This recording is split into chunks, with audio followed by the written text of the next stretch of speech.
क्या आपको पता है कि राजस्थान के जैसलमेर से 120 किलोमीटर दूर एक ऐसा चमत्कारी मंदिर है जिसके डर से पूरा पाकिस्तान कांपता है। जी हाँ, चौंकिए मत, यही सच है। ये मंदिर अपने चमत्कारों के लिए दुनिया भर में जाना जाता है। अब आप सोच रहे होंगे, आखिर पाकिस्तान इस मंदिर से डरता क्यों है? तो चलिए आपको इस मंदिर की दिलचस्प चीजों के बारे में बताते हैं, जिसके बाद आप सभी दंग रह जाएंगे।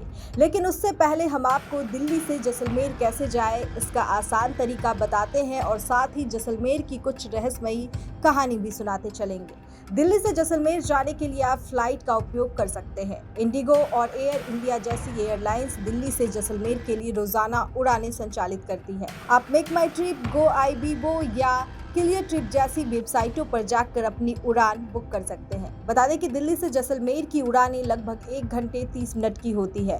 वहीं दिल्ली से जैसलमेर सड़क मार्ग से जाने में लगभग 12 से 14 घंटे लगते हैं। ये दूरी लगभग 800 किलोमीटर है। जैसलमेर भारत पाक सीमा से सटा राजस्थान का जिला है, जहां दूर तक फैले रेत के टीले हैं तो गरीसर झील भी है।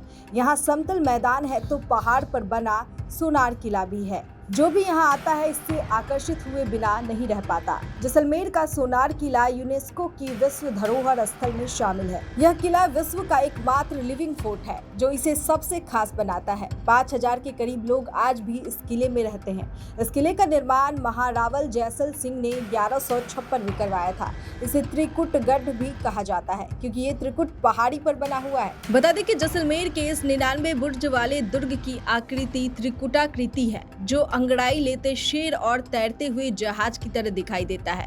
अब बात करेंगे जैसलमेर से 10 किलोमीटर दूर कुलधरा गांव की।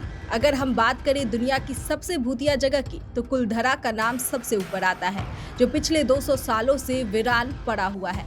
बता दें कि इस स्थान पर 5000 से अधिक लोग एक रात में अचानक गायब हो गए थे। माना जाता है कि इस गांव को पालीवाल ब्राह्मणों ने बसाया था और यह 13वीं शताब्दी में एक समृद्ध और खुशहाल गांव था।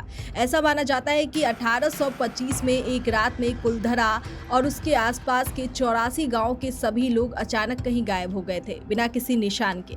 बताया जाता है कि एक दीवान सालिम सिंह की नजर एक खूबसूरत लड़की पर पड़ी और उसने उसे पाने के लिए गाँव के लोगों को आना शुरू कर दिया, जिसकी वजह से लोग अपनी बेटी की इज्जत बचाने के लिए एक रात में ही गांव छोड़कर चले गए। कहा जाता है कि गांव खाली करते समय ब्राह्मणों ने श्राप दिया था कि यह फिर कभी आबाद नहीं होगा। कुलधरा आज भी एक भूतिया गांव के रूप में जाना जाता है और वहां कोई भी नहीं रहता है।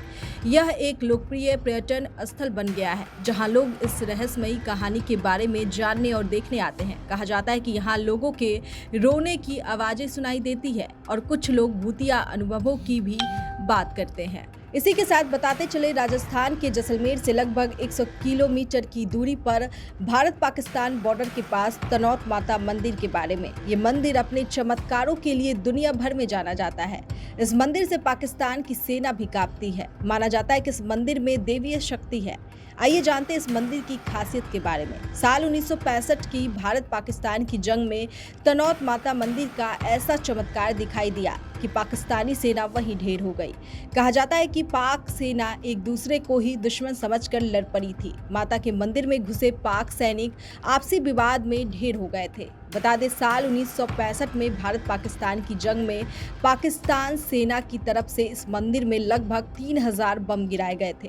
लेकिन आश्चर्य की बात यह है कि इस मंदिर को थोड़ा सा भी नुकसान नहीं पहुंचा था। वहीं 450 बम ऐसे थे जो मंदिर परिसर में गिरने के बाद भी फटे तक नहीं थे। तभी से ये मंदिर बम वाली माता के मंदिर के नाम से मशहूर हो गया। आज भी उन सभी बमों को भक्तों के दर्शन के लिए मंदिर के एक संग्रहालय में रखा गया है। बता दें कि 4 दिसंबर साल 1971 में भारत और पाकिस्तान में एक बार फिर जंग छिड़ी थी। उस समय पाकिस्तान ने लोंगेवाला चेक पोस्ट पर हमला किया था। उस ब्रिगेड में कम से कम 2000 से ज्यादा पाकिस्तान जवान मौजूद थे, जबकि भारतीय सेना के सिर्फ 120 जवान ही थे। भारतीय सेना के लिए साल 1971 उस जंग में फतह हासिल करना एक बड़ी चुनौती थी, लेकिन मां की कृपा से भारतीय सेना ने पाकिस्तान की सेना को धूल चटा विजय प्राप्त की। साल 1965 और 1971 की जंग में देवी के आशीर्वाद और चमत्कार से पाकिस्तानियों को धूल चटाने के बाद बीएसएफ के जवानों ने तनौट माता मंदिर का जिम्मा अपने हाथों में ले लिया था। तब से इस मंदिर में बीएसएफ का सिपाही पंडित होता है। बता दें कि लौंगेवाला तनौट माता मंदिर के पास ही है। 16 दिसंबर को लौंगेवाला में हुई जंग में भारत ने विजय प्राप्त की थी। इसके बाद से ही हर साल यहाँ 16 दिसंबर को विजय दिवस के रूप में मनाया जाता है। बता दें कि बॉलीवुड की फेमस और सुपरहिट फिल्म बॉर्डर साल 1971 में लौंगेवाला में हुई इसी ऐतिहासिक जंग पर आधारित है। बता दें कि बीएसएफ के सिपाही माता तनौट की पूजा करना कभी नहीं भूलते हैं। मंदिर के मुख्य पुजारी भी बीएसएफ सिपाही ही है। माना जाता है कि ये मंदिर 1200 वर्ष पुराना है। जवानों का मानना है कि तनौट माता मंदिर की कृपा की वजह से ही उन्होंने ऐतिहासिक विजय प्राप्त की। जवानों का यह भी मानना है कि तनौट माता मंदिर जैसलमेर की सरहद पर कभी कोई आंच नहीं आने देगा।